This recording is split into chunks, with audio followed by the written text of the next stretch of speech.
Hello everyone, welcome to another edition of Johnny Vlogs, and before we get started I have to thank some new Patreon supporters. Noel Trejo, thank you so much for joining and supporting me via Patreon. I truly appreciate it. Heather Doherty, thank you. It really means a lot to me each time I see that there's a new name popping into my list of Patreon supporters, so thank you. And Donna Edwards also joining the Patreon crowd. You guys are awesome. Thank you so much for helping support me and keeping me here doing all this with you. Now, today's topic, I was just looking through some news stuff on Google News, and the top story right now, Baton Rouge gunman was targeting officers, police say. The man who fatally shot 3 law enforcement officers here and wounded 3 others before being killed by the police on Sunday morning was, quote, targeting officers. Also, for some local news, well, at least local to people who live in Minnesota, such as myself, the police are finally reopening the street outside the governor's mansion, which had largely been shut down due to protests that occurred there because of the killing of a black man during a traffic stop. So it's been a very tough week in terms of events like this. I keep asking myself this question. I'm having trouble seeing which side is the cart and which side is the horse. Who is driving this type of activity? And it's making me really look just at our past as Americans, and I'm starting to wonder, are we right now seeing the start of a new type of American Civil War, or are we seeing the remnants of our first Civil War and the fact that it wasn't really concluded properly? It seems to me that, there's a lot of research I do into all kinds of different areas of this country, and I bump into information here or there about racism is still alive in this state, or racism is still alive in this particular town. And it just makes me wonder, if Abraham Lincoln was alive today looking at this type of news, what the hell would he say about this stuff? What would he think? Would he be proud of the work that he accomplished? I mean, sure, it was an excellent step, and there has been some other steps carried by other people in that same tradition or mindset. But for the steps forward that have been made, it seems like there has certainly been a few steps backwards. And when you have events like this just constantly popping up, it's really, I know for a lot of us, it's probably hard to look at this as progress. And I don't know, it's just really got me asking some questions. I could ask the same question of the Confederate president. If Jefferson Davis was alive today looking at this situation, what do you think he would say about it? It boggles my mind that these issues are still affecting this country 150, 160 years after the Civil War. I don't know. And I think at some point, someone has to agree that someone has a responsibility to be helping lead our popular culture. And it's weird because right now, I know a lot of us look towards celebrity figures and kind of big media, but in particular celebrity figures, especially for messages about popular culture and trends we're supposed to follow or things like that. But I just mean the culture of the nation as a whole. Like, what is a normal day in America like? And seeing these types of instances occur so often, that is starting to become the norm, and that it's kind of scary to me because it's clearly unfair to African Americans, but it's also clearly unfair to law enforcement. I see that there's this weird point of friction that's going on there, and I don't see leadership really doing anything to step up and to try to help that. As soon as we see one of these occurrences, sure, you have a bunch of politicians come up and say, we need to reform our gun laws, we need to reform our gun laws. I do not see that that is the issue that is going on here. There is a larger cultural issue of acceptance between people that is being overlooked grossly. And I'm not seeing very strong messages on how we address that. When you couple that up with the fact that the structure of our law enforcement in this country is, I hate to say it, but it's loose. We have thousands of different law enforcement offices that are supposedly, you know, rolling up to the same beliefs that are built into the Constitution of this nation. However, they have different city penal codes and all these different rules they have to follow. And I see cases where, in a lot of instances, the police officers don't even really understand their own penal codes. They know a few that they kind of stick by, and they use those for writing out their tickets.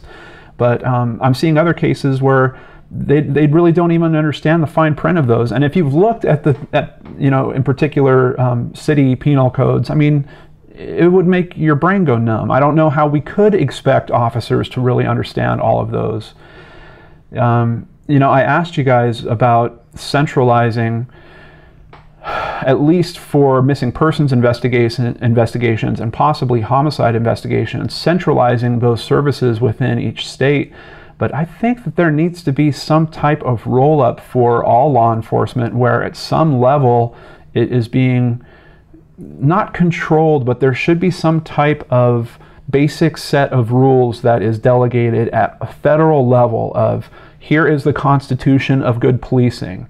And if you have any penal laws that are going against this rule, then you acting as an officer, if you're trying to uphold those penal laws, you are breaking a federal law by not supporting the federal Constitution of policing. I don't see how else that culture is going to shift radically. We see in cases time and time again when people try to prosecute or hold law enforcement responsible for some of these cases, they don't turn into very good situations where it seems like the administration is really trying to help the public see justice in those cases. A lot of times it seems like these guys get a slap on the wrist, or the charges get completely dropped after months and months of delays, so that this is no longer in the public mindset. There just seems to be this machine in place here of hold off the public, give them 6 months so they forget about it, and then we can sweep everything under the rug and kind of make this stuff go away. And until that gets fixed, I don't know how you affect the culture problem that is going on here. You know, I get it that police officers have to feel safe in their job. I get it that there's going to be times where they have to pull their weapon. I'm starting to seriously wonder why so many of those instances are turning into fatalities. I'm starting to wonder, you know, as part of that federal Constitution, or if there was some kind of overarching body that was overlooking the police forces, could they start implementing some things like firearms training for non-lethal takedowns that could still help protect the officer, but also protect the lives of the citizens that they're engaging? There seems to be a lot of conversations being missed here, and then everyone jumps up on their soapbox about you know, the guns thing. And like I'm telling you guys, from my perspective, that doesn't solve it. That doesn't do anything to solve this. And I'm just not seeing the message from our leaders to help us navigate this and to lead us out of it. And it really sucks. So, but admittedly, I am not the biggest consumer of news. You know, I'm much more into using it as a research tool. I don't watch television. I haven't watched television news in so long. I really came to mistrust that a long time ago. So maybe I'm missing the messages.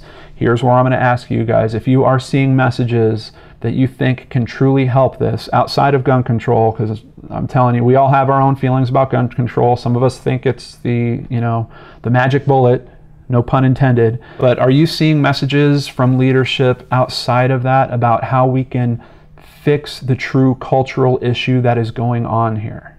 If this is something where for some reason these police officers are fearing young black males, how do we address that? I mean, do we need to get some kind of deeper psychological training into the police organizations as part of their normal regimen of training? Or I just don't know. I'm kind of baffled by this one, but that's why I wanted to talk about it, and that's why I wanted to turn it over to you guys, because honestly, you give me great insight in these cases where I don't know. I really don't know the answer. So I'm hoping that you guys can share some of your knowledge with the rest of us in the comments below. And maybe in there will be some message that makes sense. It breaks my heart on both sides. But it feels like this is the start of some type of, not like a full-blown military war, but this is a critical issue in our country that is dividing us on some front. And the solution, I believe, is going to be one that both sides that have been divided can look at and say, well, that makes sense. That's something that we should do. Do you guys know what that solution is? Tell me about it in the comments below. And if you've been touched by any of these late instances, and also the terrorist actions that we've had going on in your lives or in the lives of your friends, I just wanted to say that my heart goes out to you and to those people that are affected very closely by these atrocities that have been going on, not just in our country, but in the world. And I hope that at some point, good people and logic will come in and help lead us away from all this that's going on. Because it just kind of feels like we're in this weird machine right now that's been set to tumble, and we're just kicking around like we're all stuck in a dryer or something, just bumping into each other. And I think it's going to take organization. It's going to take some brilliant minds out there. Maybe you're that one. So thank you so much for hanging out with me on this edition of Johnny Vlogs. Sorry the tone's a little bit different than they usually are, but you guys know if something's bugging me, I'm usually going to fire up the camera and share my feelings with you about it. It has turned out to be very, I guess cathartic would be the word, for me on several fronts. And it's also been challenging in some fronts, which I think is good. I mean, these are big issues, and if you're really looking at all sides of it, you're probably going to be challenged. So I am expecting some challenging comments below, but please do your best to stay respectful to each other. I always appreciate that, and I hope you're all having a great week. Catch you on the next show on the Geek and Dorks channel. Take care.